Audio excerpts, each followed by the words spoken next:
Your basil keeps dying, and honestly, it has nothing to do with your green thumb. Look, this video walks you through the 7 rules that decide whether your basil thrives or just dies on your windowsill within a week. Almost everyone loses their plant within 10 days of bringing it home, and they just assume they are not cut out for this. But here is the thing.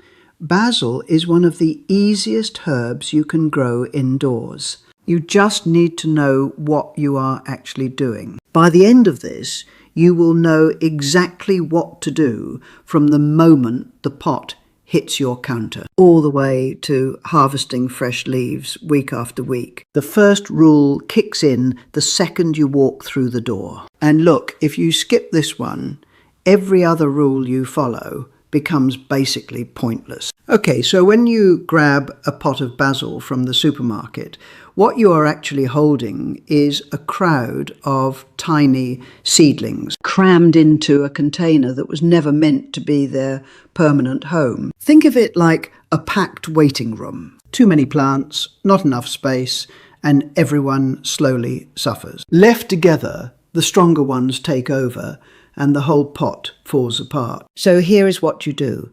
Separate them the moment you get home. Flip the pot upside down, press gently on the base, and the root mass slides right out. Then ease the seedlings apart with your fingers, slowly, carefully, no rushing. And listen, the key thing here is keeping as much soil as possible around each plant's roots. Strip those roots completely bare and you risk a shock it might not come back from. Once the seedlings are separated, most people then get the very next step wrong.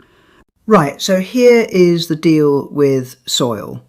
Basil loves moisture, but it absolutely hates sitting in waterlogged soil. Those two things sound like they cancel each other out, but they do not, as long as you get the mix right. What you want is 70% good quality peat, mixed with 30% expanded clay. The expanded clay creates tiny air pockets throughout the soil, so even if you water a bit too generously one day, the roots can still breathe.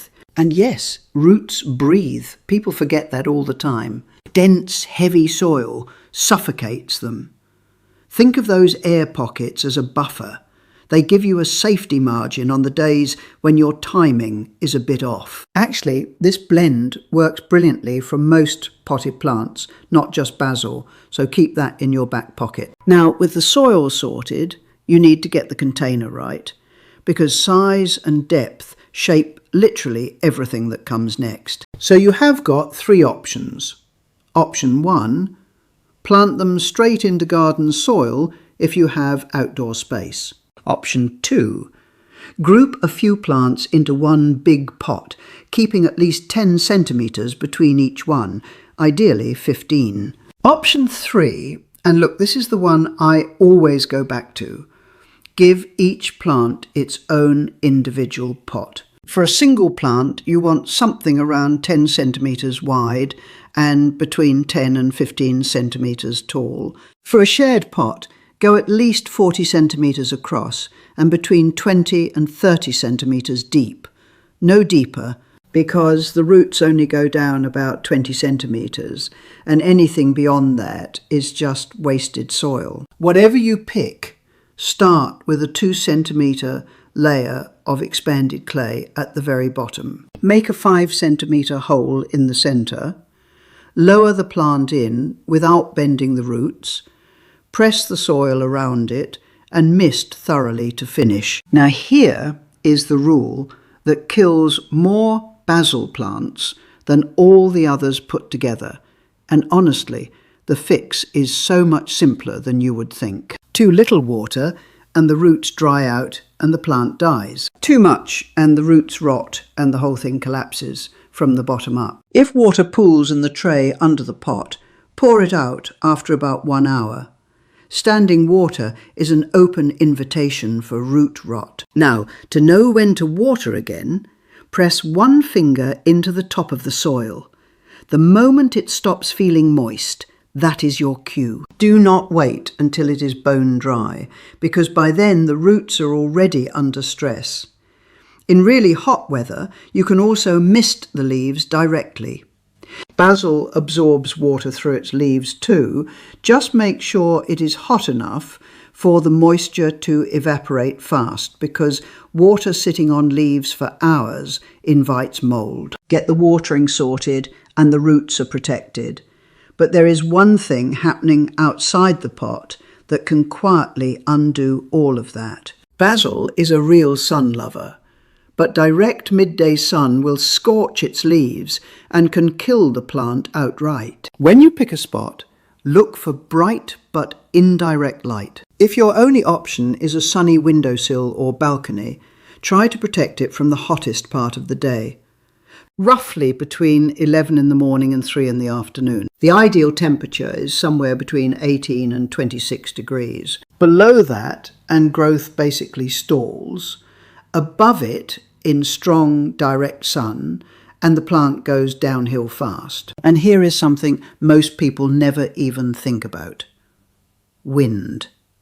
Strong gusts can physically snap the stems and damage growth in ways that are genuinely hard to fix. If the plant is on a balcony, find it a spot with some shelter.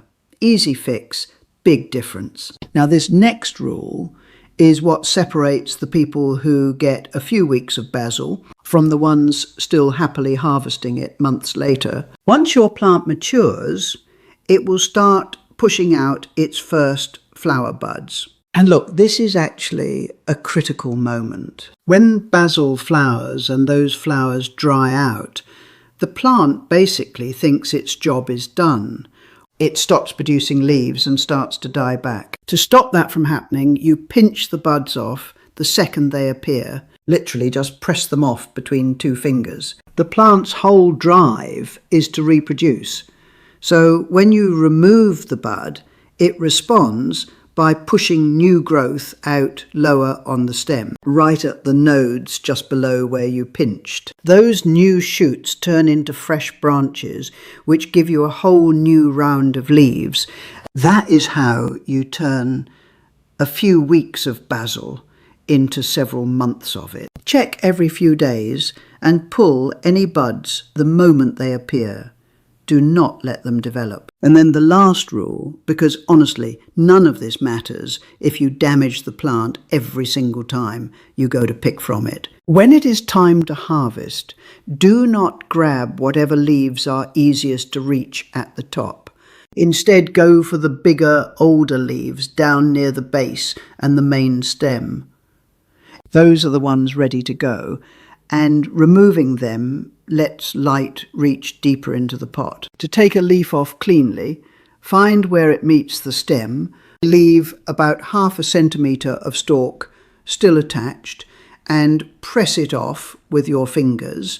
That little stub signals the plant to push a new shoot out at that very spot. So you are essentially getting new leaves in return for the ones you take. If the plants are too close together to reach the base comfortably, harvest from the top instead. The priority is always making sure light and air can get into the middle of the pot. And that is the complete system. Look, you have now got everything you need to keep basil alive and producing for months. But here is what I want to know. Which of these 7 rules did you not know before watching this? Drop it in the comments right now. I read every single one and I will get back to you.